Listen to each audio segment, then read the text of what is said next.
Yo, what's up Ungang? So ito yung day 8 ko ngayon, day 8. So 2 days na lang, magre-rest day na kami. Yun na lang yung motivation ko, rest day. Kasi nakakapagod. Yung motivation namin, rest day.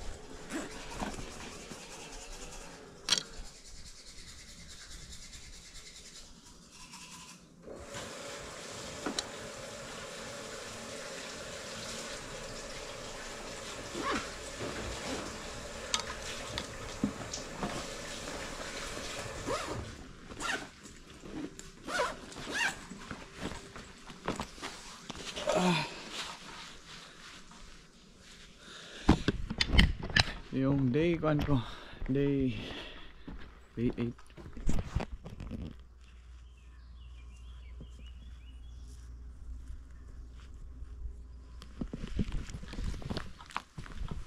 dun sa nauna na si Paul sa baba, yung isang kasama namin. Tapos yung dalawa inaantay ko pa, yung isa naliligo pa. 6:56 na, isang oras. Ngayon day 8 ko na, pero sakit pa rin yung katawan ko. Hindi ko alam kung anong day ko na yung parang may immune ako sa pagod o hindi pa rin, nag-adjust pa rin. Para kami construction eh. Tanong ko nga sa kanila, paano kinakaya yung trabaho ganito, no? Kasi may mga Pilipino na rin kasi doon sa nagtatrabahuan ko. Sabi ko, paano nyo kinakaya yung ganitong trabaho? Alam yun, yung 8 hours. Ay hindi 8 hours, mga nag-over na yung mga duty siguro. Umaabot ng kuwan. Minsan umaabot ng 10 hours. 13 hours, 12 hours na duty. Paano nyo kinakaya? Ganun talaga, sanay. Yung iba magto 2 years na nga doon. Nasasanay na daw sila. Believe ka sa mga babae doon, mga katrabaho ko, kasi masasabi ko talaga, di talaga madali yung trabaho namin eh. Yung mga babae doon, G na G. Pagod yung trabaho. Dito mo talaga sa pinagtatrabahoan ko ngayon, dito mo talaga masasabi yung hard work earn money ba. Kasi nakakapagod ang trabaho. Ganon talaga. Maring kukumpare ko na lang kung sa Pilipinas ako magtrabaho, di ba? Dala yung motivation ko. Ganon talaga. Yeah, pero kasi kami dati sa previous company ko, madali lang doon, pindot-pindot lang electronics. Madali lang kasi pag electronics. Machine lang dito kasi buhatan talaga ng mabibigat ba. Ilang paleta yan. Ibang hirap, pero ganon talaga. Summer. By end of the siguro mga September 20 tapos ng summer dito. Winter na yan, hindi yan ganyan, hindi nyo na yan makikita. Kahoy.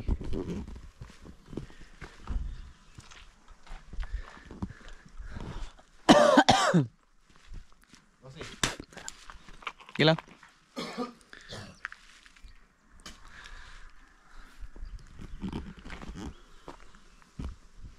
Iwanan daw natin siya. Hindi naman siya papasok.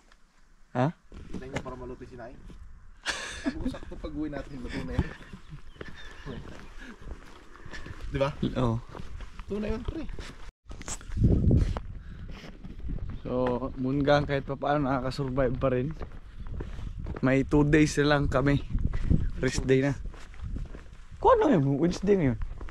3 days pa. I-advance mo na lang.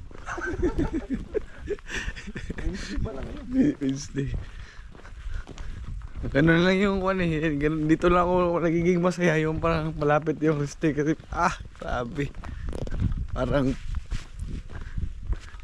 day 8 ko na ngayon pero hindi pa rin, hindi pa grabe masakit araw-araw, masakit yung katawan mo.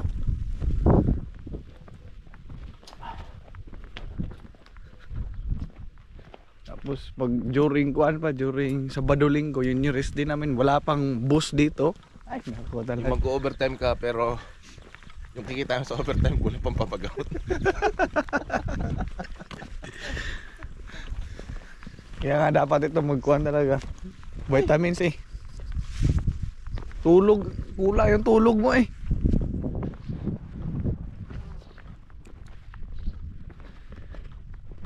Apple yan, Gar.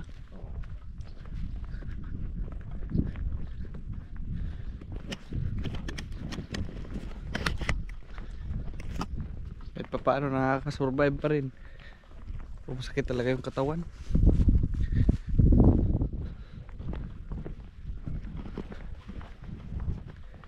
Dito mo talaga ma-appreciate yung pera para di talaga madali kunin yung pera, no? Pinupulot ang pera. Grabe. Dugo at From- awis ang naktaya. From Samsung to Cargador. Cargador. Kargador ng manok. Cargador kami ng manok. Ang bigat ng manok. Yung mga breast ng manok. Putik na. Bigat. Ay, hindi naman pala hinarbis, Gar. Meron pa pala ang cherry, oh. Naglibasa ko. Ay, oo, meron.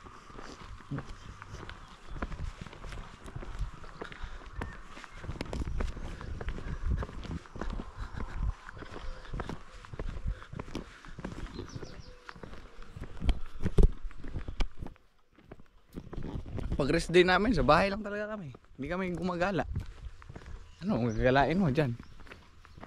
Kagubatan yan. Ayan, oh. Bundok ba? Bundok, nasa bundok kami.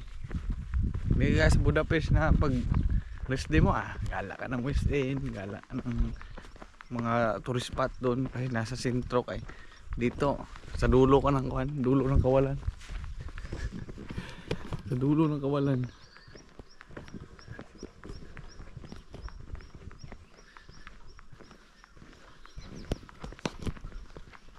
Asan yung body natin? Wala na. Tingnan nyo ang bahay. 1960s pa siguro yan.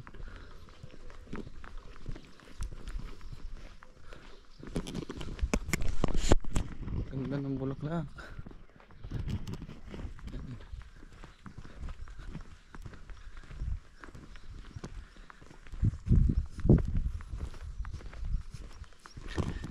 Someone like you.